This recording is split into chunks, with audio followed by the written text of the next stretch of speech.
Agora, então, já que nós estamos aqui nesse momento prontos para ouvir a palavra do Senhor, eu quero apresentar aquele que não precisaria ser apresentado. Reverendo Newton de Paula. Newton, servo do Senhor. Hoje ele milita junto à Forte Leve e ao Comipres, igreja, e faz parte da Igreja Presbiteriana Novo Campos Elíseos. Acima de tudo, um servo do Senhor, formado em teologia, com grande e profundo conhecimento. Homem de Deus também, maravilhoso ter você aqui conosco. A palavra é sua para essa reflexão nossa. Júnior, obrigado, meu amigo.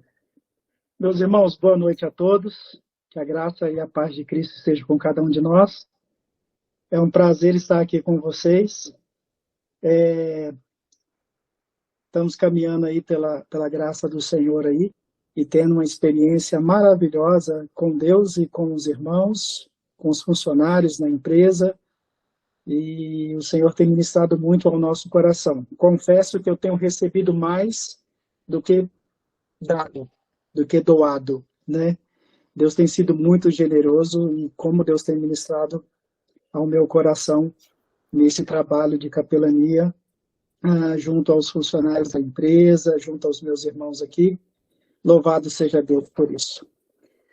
Bem, irmãos, hoje eu quero conversar um pouquinho com vocês sobre a questão dos sentimentos, né? O justo e os seus sentimentos diante do sofrimento.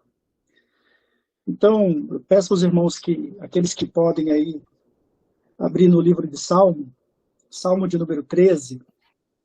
Esse salmo tem apenas 6 versos, e nós vamos refletir de 2 em 2 versos, mas nesse instante eu vou ler o salmo inteiro, ok?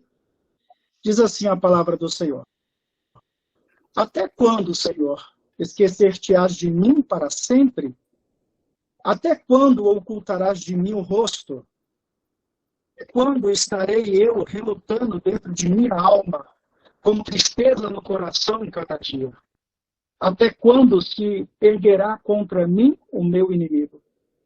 Atenta para mim, responde-me, Senhor meu, ilumina-me os olhos, para que eu não durma o sono da morte.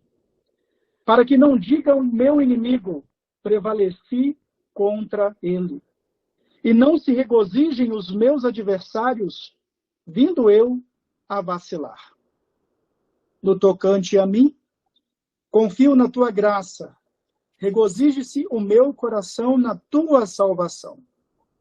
Cantarei ao Senhor, porquanto me tem feito muito bem. Essa é a leitura da palavra de Deus. E eu quero refletir nesse texto com vocês, mas antes disso nós vamos fazer uma oração. Oremos. Pai, no nome de Jesus, nós rendemos graça e nós oramos no nome santo de Jesus Cristo. Amém. Bem, irmãos, no decorrer da minha caminhada, no período de minha adolescência, eu fui ensinado a não expressar os meus sentimentos. Eu fui ensinado a conter, a suprimir os sentimentos, porque isso poderia ser um sinal de fraqueza, de falta de fé, de falta de confiança em Deus. Então, durante um bom tempo na minha caminhada, eu fiquei, de certa forma, escondendo os meus sentimentos das pessoas ao meu redor, da liderança e do pastor que me pastoreava na época de minha adolescência, de minha juventude, e até mesmo tentando esconder os meus sentimentos de Deus. Até mesmo isso eu tentei fazer durante um tempo na minha caminhada. Às vezes eu estava com o coração magoado, sentindo dor, sofrendo, sentindo coisas terríveis, mas quando eu dobrava os meus joelhos, eu falava com Deus como se eu não tivesse sentindo nada, porque, na verdade, eu não queria expor para Deus o que eu estava sentindo. E depois disso, uma pergunta começou a inquietar o meu coração, que é a seguinte pergunta: demonstrar os seus sentimentos é uma fraqueza ou uma maturidade espiritual? De fato, essa pergunta ficou me acompanhando, e aí eu conheci os dois grupos. O grupo que fala que nós devemos silenciar os nossos sentimentos, né, porque isso não agradaria a Deus nós falarmos o que estamos sentindo, que são coisas boas. E o outro grupo que diz, não, você deve expressar os seus sentimentos e você deve falar isso com Deus. Daí, então, eu comecei a perceber que nos momentos de oração, eu precisava ser sincero com Deus. Eu precisava, de fato, falar o que eu estava sentindo. Eu precisava, de fato, abrir o meu coração. Desde então, eu comecei a ler um pouco mais sobre essa questão, e aí eu encontrei um escritor, um psicólogo judeu, chamado Marshall Rosenberg. Ele escreveu um livro, há um tempo atrás, chamado Comunicação Não Violenta. E Marshall, sendo judeu, ele falou um pouco das Sagradas Escrituras e ele falou dos sentimentos que nós encontramos em uma fala, em um texto. Então, hoje eu quero olhar aqui para esse texto do Salmo 13 e observar junto com vocês alguns sentimentos que nós podemos observar aqui e admirar a sinceridade do salmista diante de Deus, ao rasgar o seu coração perante o Senhor e realmente falar o que ele estava sentindo. Então, quando nós olhamos aqui para o verso 1 e para o verso 2 do Salmo 13, nós vamos encontrar aqui uns sentimentos. No versículo 1, o salmista diz assim: até quando, Senhor, esquecer-te-ás de sempre? Até quando ocultar o rosto? É claro que o salmista está sofrendo nesse momento, e o sentimento que está aqui impregnado nessas palavras é o sentimento de abandono. O salmista está sentindo que o Senhor se esqueceu dele. O salmista está falando sobre a questão, o Senhor escondeu o rosto dele. Então o salmista, ele expressa aqui um sentimento da ausência de Deus. Ele está sentindo exatamente isso. Ele está sentindo a ausência de Deus. É por isso que ele fala: até quando, Senhor, se esquecer-te-ás de mim? Até quando, Senhor, ocultarás de mim o teu rosto? Marshall Rosenberg, ele fala que nós devemos interpretar não somente as palavras, mas também os sentimentos. Olha como está carregado de sentimento esse texto. Olha, o salmista está clamando porque ele está sentindo a ausência de Deus. Ele não está sentindo Deus, ele não está percebendo Deus. É claro que nós não somos guiados por sentimentos, mas os sentimentos fazem parte da nossa natureza e estão inseridos a nós. O salmista, sentindo essa ausência de Deus, sentindo esse abandono, se sentindo abandonado por Deus, ele rasga o seu coração diante do Senhor e ele fala: Senhor, o que eu estou sentindo é isso. A questão aqui não é se é verdade ou se é mentira o sentimento. A questão aqui é a sinceridade diante de Deus. De falar: Senhor, é isso que eu estou sentindo. E aí vai fazer muito sentido, porque o salmista, ao se sentir abandonado por Deus, ao sentir a ausência de Deus, as lutas começam a sufocar o seu coração. E aí nós vamos ver no verso 2, lutas internas e lutas externas. O salmista está atravessando pelo vale da sombra da morte. O salmista, de fato, ele está passando por um momento muito delicado em sua vida. Observe comigo no verso 2. Até quando, Senhor, estarei eu relutando dentro de minha alma, com tristeza no coração cada dia. O salmista está destacando aqui as lutas internas, o que está acontecendo na sua alma, o que está acontecendo em seu coração. E de fato, irmãos, não dá para dizer que está tudo bem se nós estamos sentindo a ausência de Deus. Não dá para dizer que está tudo bem se nós estamos sentindo a falta da presença de Deus na nossa vida. E quem é que pode levantar a mão e dizer que nunca orou no Senhor? Eu não estou te vendo nessa situação. Senhor, aonde o Senhor está, né? Nesse momento, nesse processo, nessa luta que eu estou passando? Quantas vezes nós perguntamos, Senhor, onde tu estás? E o nosso coração é tomado por aflição. O salmista está enfrentando aqui as lutas internas. Mas não somente as lutas internas. Ele está enfrentando também as lutas externas. Olha o finalzinho do verso 2. Até quando se erguerá contra mim o meu inimigo? O texto diz, então, que o salmista se sente abandonado por Deus, sente a ausência de Deus, está enfrentando um momento de lutas internas e externas. O salmista está vivendo em um momento de vulnerabilidade. O salmista está totalmente vulnerável. E o que nós sentimos quando nós estamos assim? Como que nós nos comportamos quando nós estamos assim? Eu gosto muito de uma citação de um teólogo e escritor, o pastor Tim Keller. O pastor Tim Keller disse algo interessante sobre a questão do sofrimento na vida do justo. E ele diz assim: o sofrimento dissipa a ilusão de termos forças e competência para dirigir nossa vida e salvar a nós mesmos.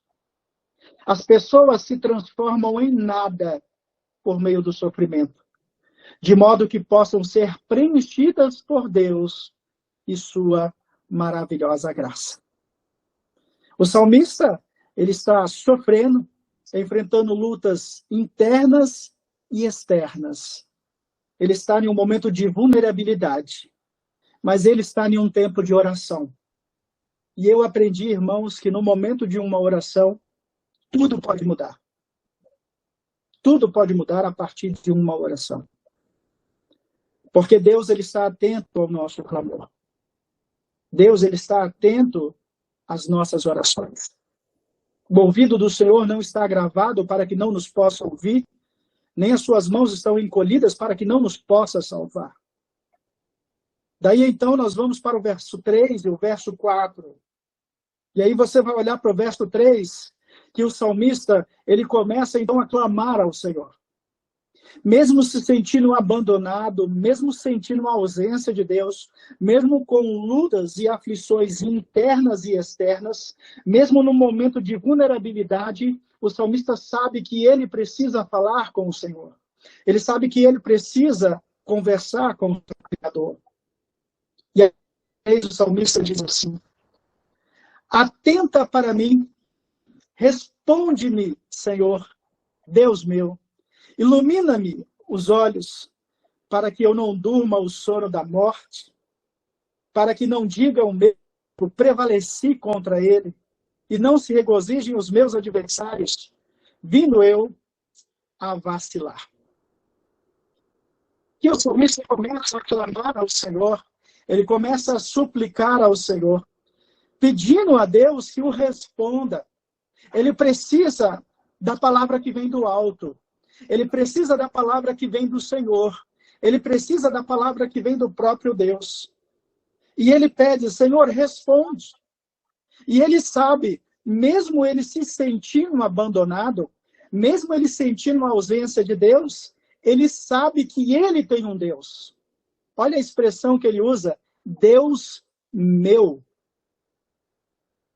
Pronome possessivo, ou seja, de posse.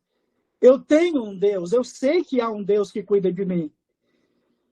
Eu estou sentindo isso, mas eu tenho certeza que há um Deus, e esse Deus é o Deus verdadeiro que está cuidando de mim.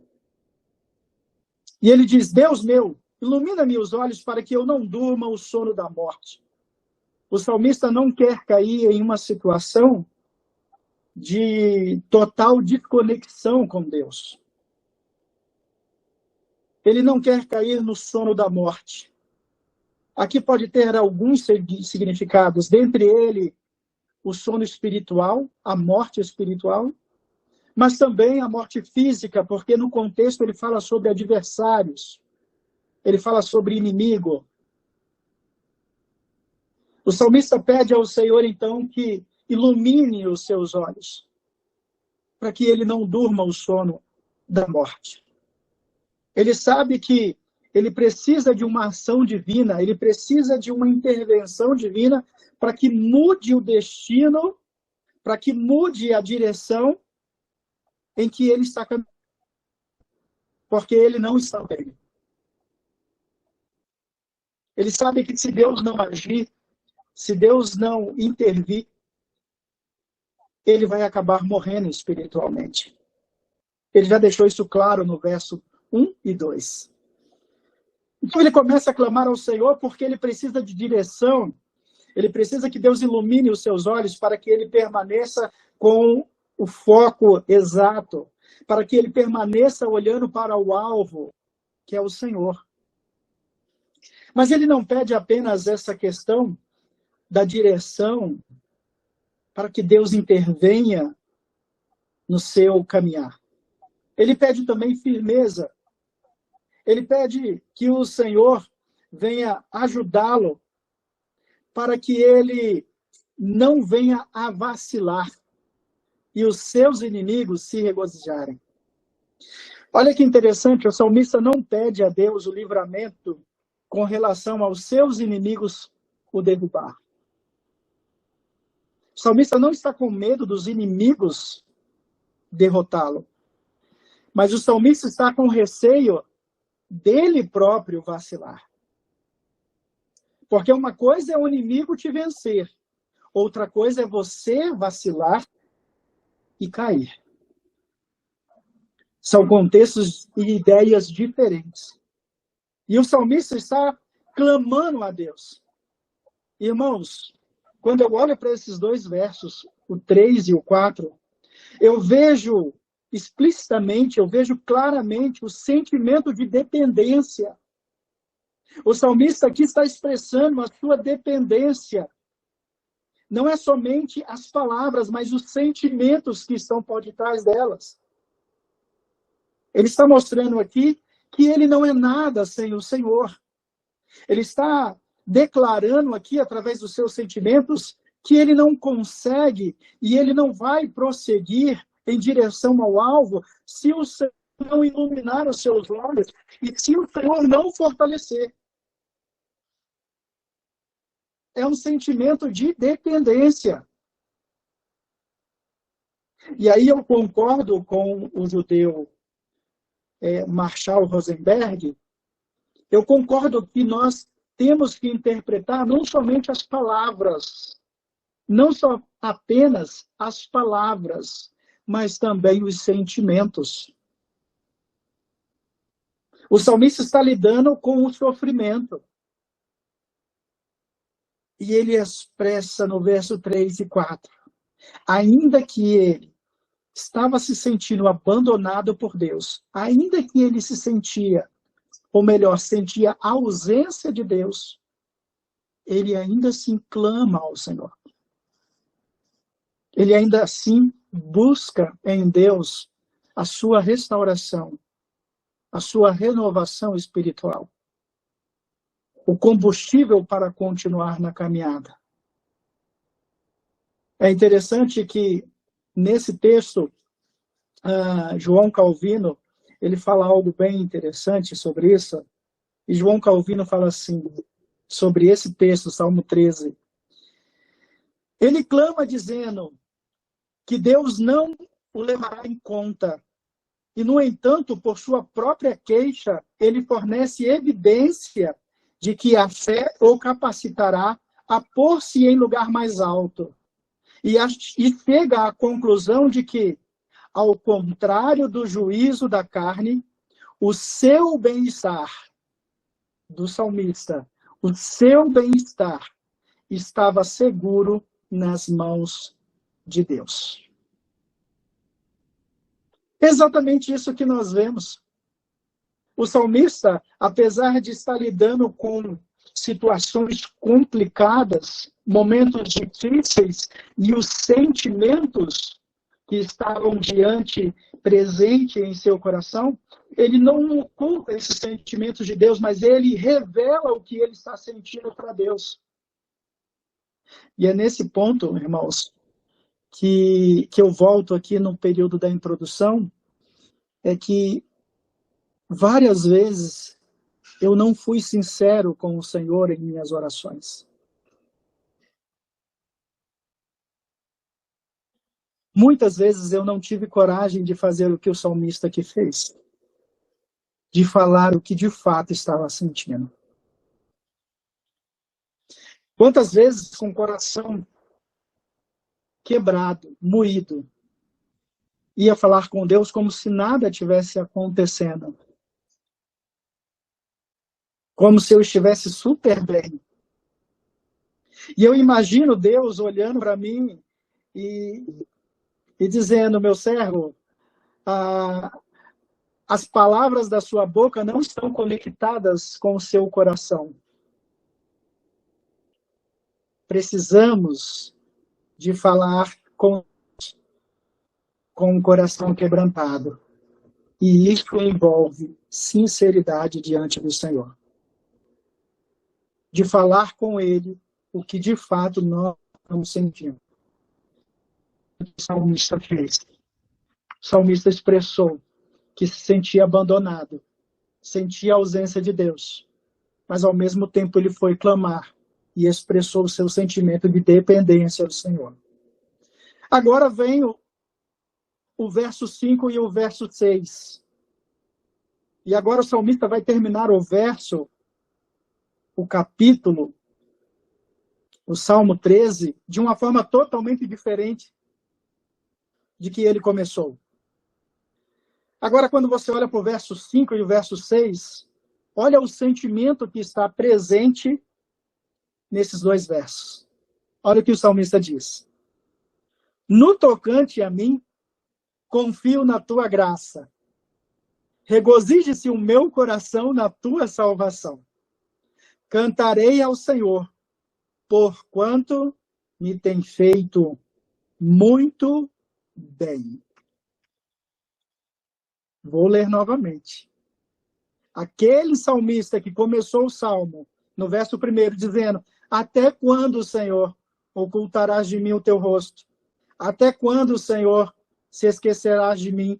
Aquele salmista que estava com a sua alma relutando, aquele salmista que estava com o seu coração cheio de tristeza, agora ele está terminando o salmo desta forma. Olha a transformação que acontece nesses pequenos versos, do verso 1 até o verso 6. O salmista dobra os joelhos de uma forma e se levanta de outra forma totalmente diferente. No tocante a mim, confio na tua graça. Regozije-se o meu coração na tua salvação. Cantarei ao Senhor, porquanto me tem feito muito bem.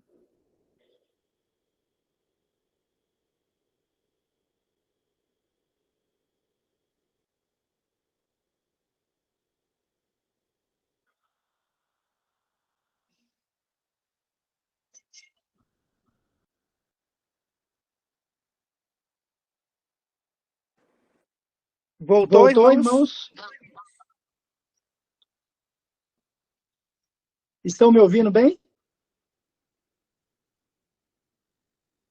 Então, eu acredito que eu parei no verso 5 e 6, correto?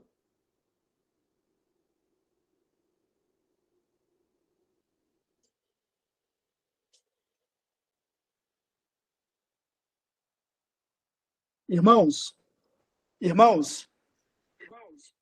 estão me ouvindo? Estão me ouvindo?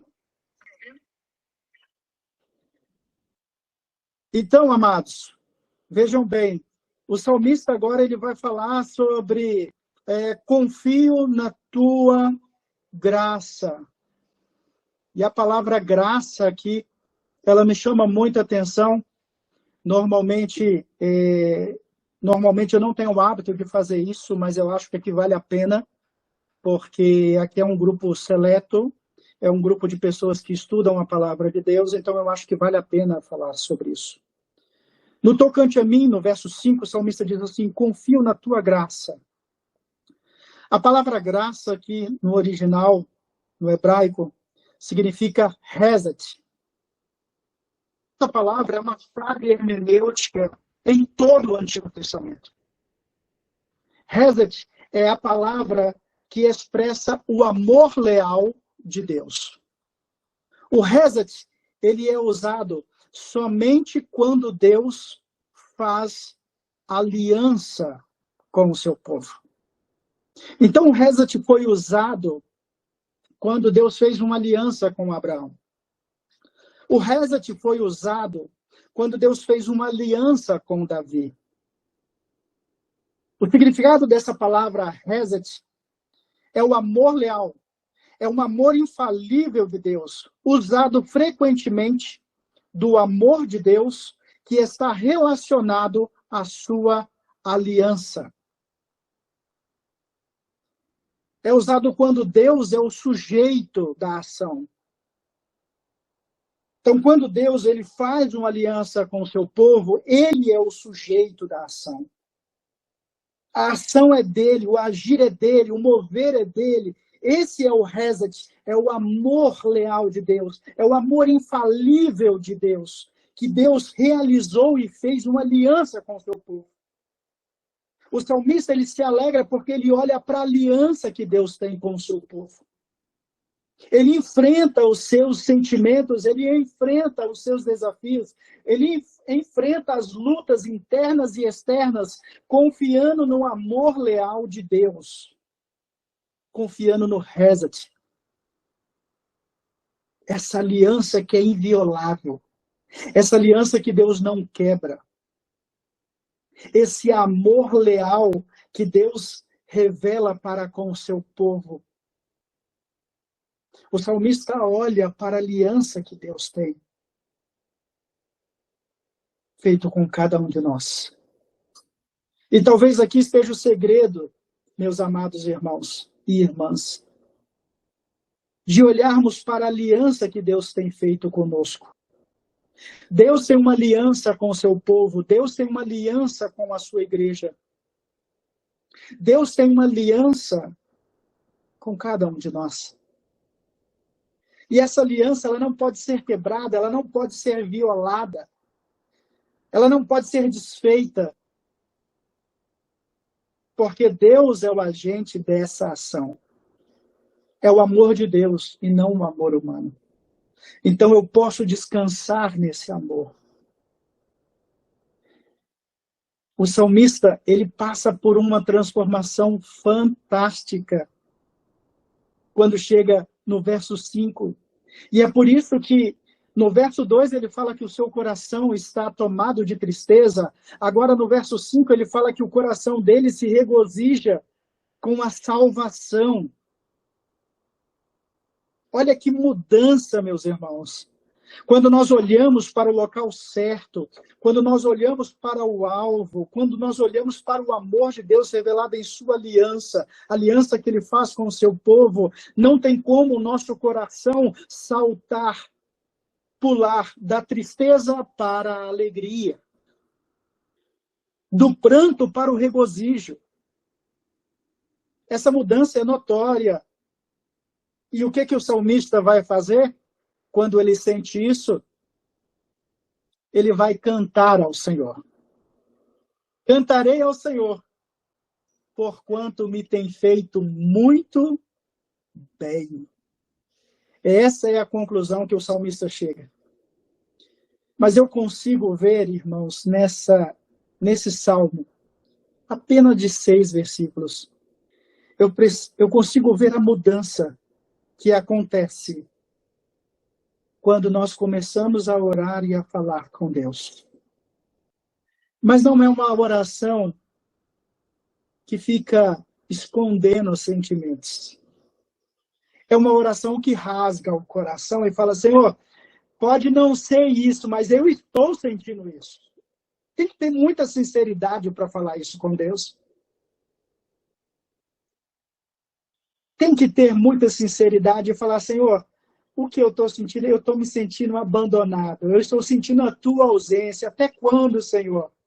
Até quando eu vou enfrentar esse tipo de situação?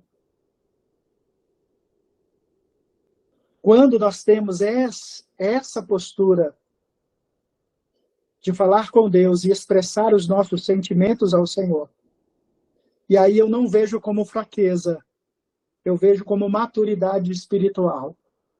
Falar o que de fato nós estamos sentindo para o nosso Deus. Um teólogo chamado Palmer Robertson, ele diz o seguinte: você está procurando algo para mantê-lo perto de Deus? Algo que lhe dê a certeza de que nunca deixará você sozinho? Então você está procurando pela aliança de Deus, sua promessa eterna em Cristo Jesus. Se você está procurando algo para manter você perto de Deus, se você está procurando algo que vai de fato dizer que você não está sozinho, você está procurando pela aliança de Deus em Cristo Jesus. Cristo Jesus é o reset de Deus. Cristo Jesus é a perfeita, maior e única aliança que Deus fez com o seu povo. É para ele que eu tenho que olhar. É para esse amor infalível que eu tenho que olhar. Esse amor que foi pendurado naquele madeiro por causa dos meus pecados. Por causa dos teus pecados. Eu, com certeza, posso me sentir só e abandonado, mas eu não estou só. O meu sentimento pode, sim, apontar para isso, mas isso não quer dizer que seja a realidade. Sabe por que eu não estou só? Sabe por que eu não sou abandonado por Deus? Porque Jesus foi abandonado em meu lugar. Quando ele estava pendurado naquela cruz, ele disse assim: Deus meu, por que me desamparastes? Essa palavra desamparastes pode ser também abandonastes. Ele foi abandonado naquela cruz. Ele sim ficou sozinho. Mas eu e você, meu querido irmão, nós não estamos sós. Por mais que você se sinta abandonado, sinta a ausência de Deus, dobre os seus joelhos e fale com o Senhor. Porque você não está só. O Senhor continua olhando para você. E quem sabe, em uma oração, tudo pode mudar. Quando nós rasgamos o nosso coração e expressamos para Deus o que de fato nós estamos sentindo. O salmista começou a oração se sentindo abandonado, com o coração triste e a sua alma angustiada. Ele termina o salmo dizendo que vai se alegrar em Deus. O seu coração se regozija no Senhor e que ele vai cantar louvores ao Eterno, porque o Senhor tem feito muito bem a ele.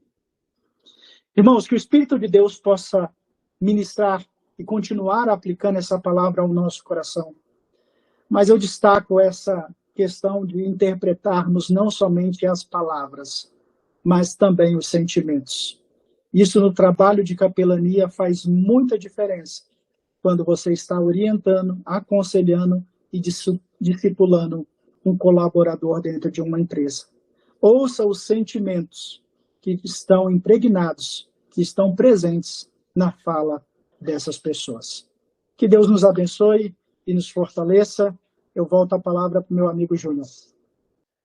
Queridos, esse é um tempo agora de abertura palavra livre. Se alguém quiser comentar, eu fico falando aqui das minhas experiências e vou compartilhando com vocês e quero que vocês me ajudem. Agradecer ao Newton pela sua ministração, e eu considero muito quando alguém ousa abrir o seu coração, e isso edifica muito aos demais, isso quebra barreiras, isso nos torna mais sensíveis. Então, Newton, muito obrigado por compartilhar os seus sentimentos.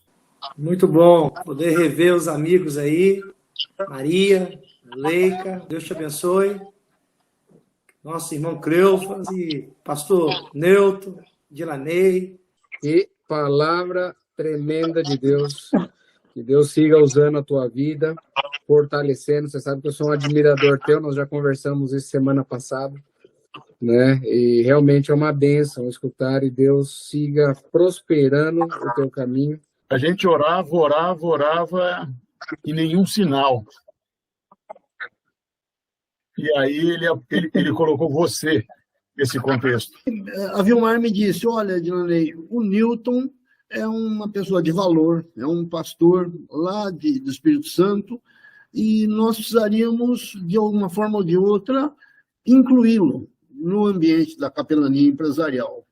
Eu fui desenganado na infância, dos 8 aos 13. Com 13 eu tirei o baço. Eu casei com a minha esposa, é uma bênção, hoje eu já tenho 3 filhos, 2 netas, mas no segundo ano de faculdade, a primeira cirurgia do coração. A gente às vezes também está assim, meio para baixo, tal, mas quando a gente realmente atina para a verdade, para aquilo que Deus fez, volta a alegria no nosso coração, né?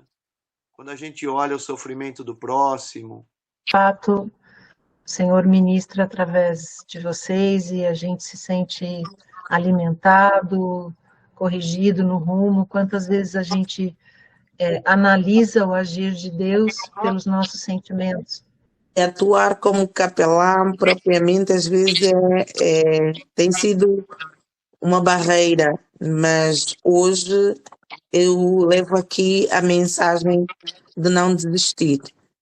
De não desistir. Eu raramente consigo participar também, viajo muito, tenho uma agenda complicada, mas hoje deu certo. Foi muito legal ver todo mundo junto aí. E o grupo crescendo, né? Bastante gente. Isso é muito bom.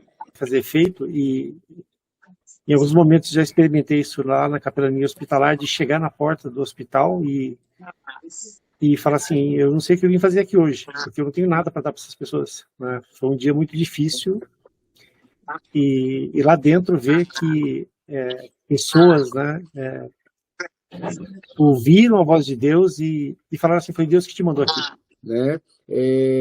Acho que todos sabem, nós temos uma parceria com a IPPTV, aqui de Pinheiros, e com o reverendo Mariano, que provavelmente estará conosco ainda, né?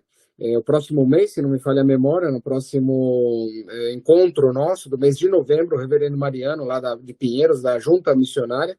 É só dizer uma novidade, absoluta novidade. Hoje, exatamente hoje, nós vendemos 25 livros. A introdução à capelania empresarial, um livro que, no fim, quem escreveu fui eu. Simples assim, 25 livros para Guiné-Bissau. Nós estávamos falando em África, agora está indo para Guiné-Bissau. Um seminário presbiteriano lá comprou 25 livros e já querem trabalhar com capelania empresarial lá. Então, a gente vê que Deus usa esse trabalho, esse ministério, da forma como a gente não faz nem ideia. Todo o processo de evangelismo é interessante, é importante, Deus sempre usa esse trabalho. Glória a Deus por isso, pelo privilégio que nós temos de participar dessa obra de Deus, né? Obrigado pela tua palavra. Deus abençoe a todos. Você brilha, você brilha. Um grande abraço, Deus abençoe. Deus abençoe a todos. A gente está com você.